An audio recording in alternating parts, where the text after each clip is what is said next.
voit dans la paracha que des 12 frères, des 11 frères, le seul qui s'approche de Yosef comme un lion, il est excité, il va tout casser. C'est qui? Yehuda. Non, les Chachamim, ils posent la question, pourquoi seulement Yehuda? Pourquoi lui? Il dit Yehuda, avant qu'il parte de chez son père, il dit à Kadosh Yaakov, papa, je m'engage vers toi dans ce monde-là et dans mon futur. Si je ramène pas Binyamin, j'ai ni Olam Hazé ni Olam Haba.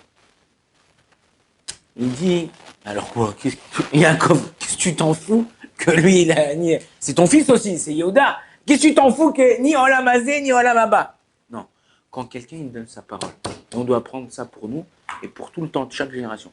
Quand quelqu'un il donne une parole et il est prêt à aller jusqu'au bout pour te respecter ou pour te respecter sa parole, c'est pas te respecter, mais c'est plus respecter sa parole, sache que quoi qu'il arrive, il fera la chose. On parle des gens qui ont une parole, on parle des gens. Et Yehuda, il savait Yaakov que même si on n'allait pas lui rendre Binyamin, il allait tout casser pour récupérer Binyamin. De là, on apprend, et comme ça, il nous dit, ça c'est pas nous. Si on voit dans la médecine, on voit dans Einstein, il a dit, l'homme, il utilise seulement 10% de son QI. 10% de ce qu'il pourrait utiliser. Comment tu vois des fois, il se passe des accidents, des machins. Regardez, voilà, je vais parler d'un truc qu'on a vécu il y a 2 jours. Vous avez entendu, Shabbat, ce qui s'est passé à côté du Kotel, Shahar Shrem. Le Kotel, tout autour du Kotel, il y a plusieurs portes. Shahar Hamim, Shahar Shrem, Shahar Shpot, Shahar Yafo. C'est plusieurs portes.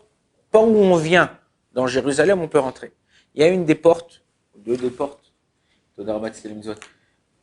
qui est prise par nos cousins.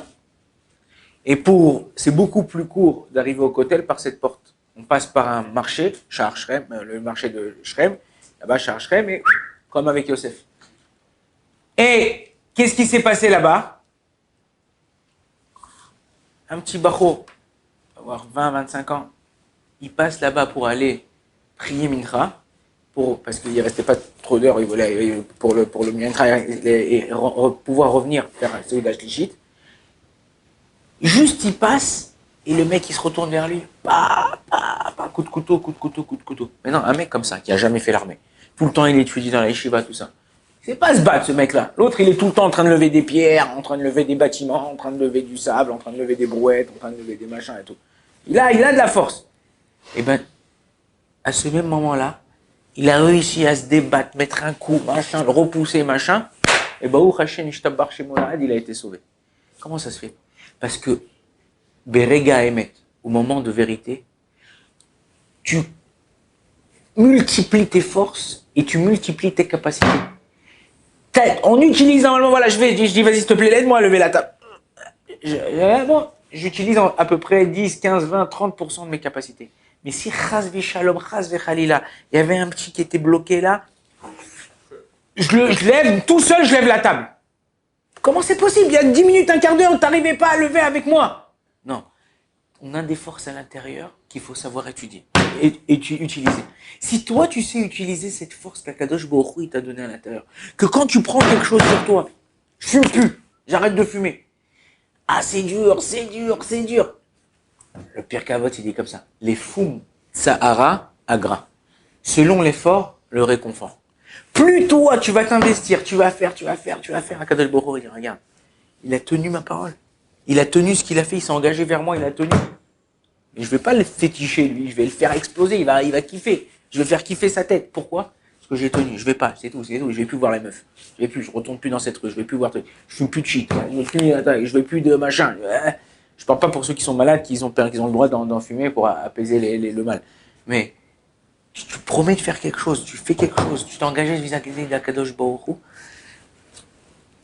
Sois un bulldozer. Il y a un copain, nous on étudie en ce moment là, prochaine Mishpat la Dayanout. On prépare un contrôle. Et j'ai étudié avec un type Yainara aussi qui est très très bon.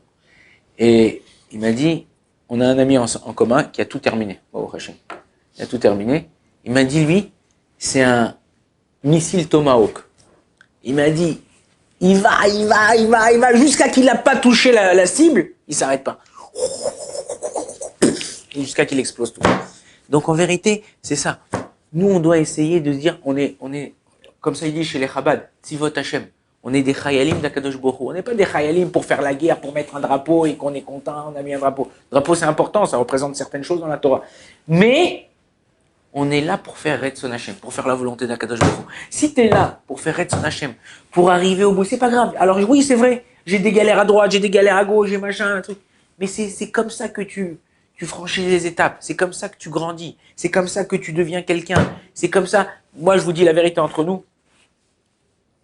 Quand je suis arrivé en Israël il y a 25 ans, il m'est arrivé pas mal de choses qui auraient pu me faire repartir en France, qui auraient pu me faire quitter la Torah, qui auraient pu me faire plein de choses.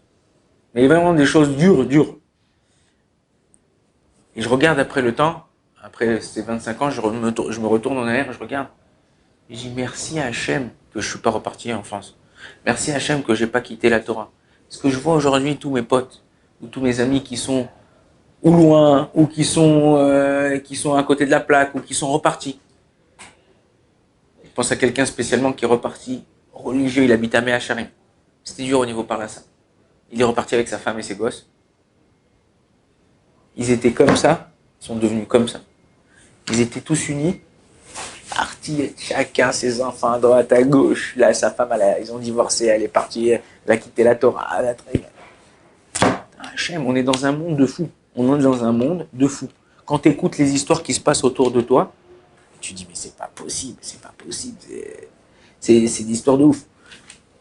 Le but c'est quoi? Fixe-toi un but. Fixe-toi. Mets-toi une cible, un but auquel tu vas arriver. Le plus haut possible. Parce que si tu le fixes bas, tu arriveras bas. Plus haut possible. Tu vas et tu dis je m'arrête pas. J'y vais. On se repose pas entre les trucs. Si on se repose. Il y a des moments pour se reposer, il y a des moments pour travailler, mais le but de savoir que même quand tu te reposes, j'ai pas atteint mon but, je vais y aller. Kadosh Baruch Hu Bezrat Hashem nous aide à accomplir le but qu'on s'est donné, et lui faire plaisir, et par le mérite de la fête de Hanouka, qu'on puisse Bezrat Hashem, grandir et illuminer ce monde.